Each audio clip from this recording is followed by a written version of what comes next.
శిరస్సు వంచి వందనాలు తెలియజేస్తా ఉన్నాను. సోదరులు శ్రీ అమ్మటి మురళీకృష్ణ గారు మాట్లాడుతున్నాం.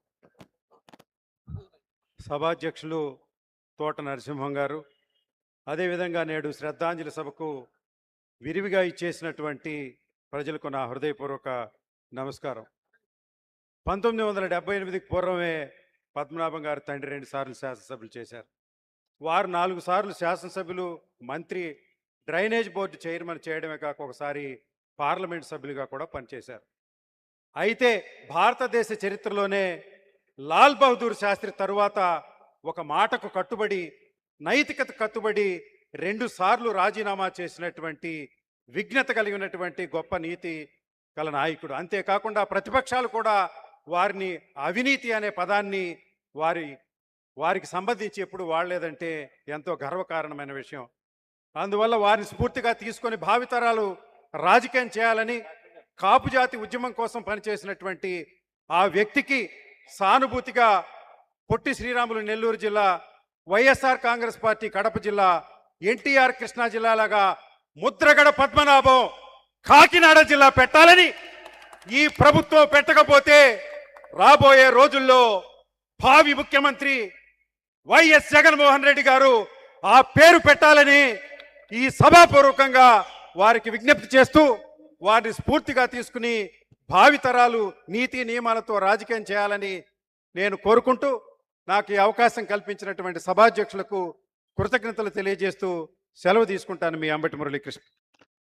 అలాగే ఈ కార్యక్రమాన్ని ఉద్దేశించి రాజమండ్రి మాజీ పార్లమెంట్ సభ్యులు సోదరులు మార్గాని భరత్ గారు మాట్లాడుకుంటారు.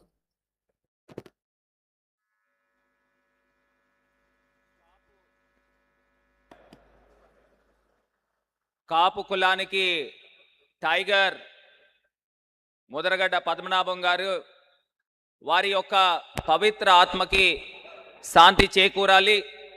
ఆయన జీవితంలో ఆశయం ఒకటే ఆశయం, కాపు కులంలో ఉన్న పేద విద్యార్థులు, కాపు కులంలో ఉన్న పేదరికంలో ఉన్న కాపు కులం అంతా కూడా అగ్రవర్ణంలో మొత్తం కాపులందరూ కూడా సమానంగా ఆర్థికంగా ఎదగాలి అని ఆయన ఎప్పుడు ఆకాంక్షించేవారు.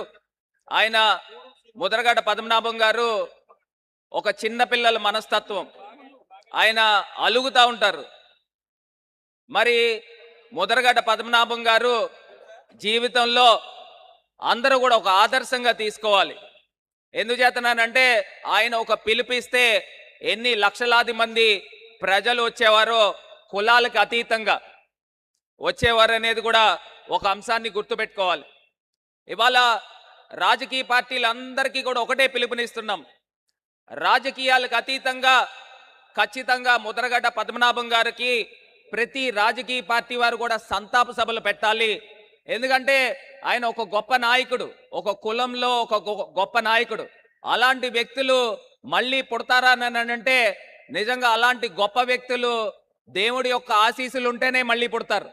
మరి ఖచ్చితంగా ముదరగడ్డ పద్మనాభం గారికి ఆత్మ శాంతి చేకూరాలి అని అంటే ఆయన జీవితంలో సంకల్పించిన ఆశయాల్ని ఎలాగా ఇద్దరు కొడుకులు కూడా సమర్థవంతులు ఉన్నారు, ఖచ్చితంగా ముందుకు తీసుకువెళ్తారు. జగన్మోహన్ రెడ్డి గారు కూడా ఆయన పాడి మోసి ఒక పెద్ద కొడుకులాగా నిలబడడం కూడా జరిగింది అని కూడా ఈ సందర్భంగా మరొకసారి తెలియపరుస్తూ, మరి ముదరగడ్డ పద్మనాభం గారి పవిత్ర ఆత్మకి శాంతి చేకూరాలని మనస్ఫూర్తిగా కోరుకుంటా ఉన్నా.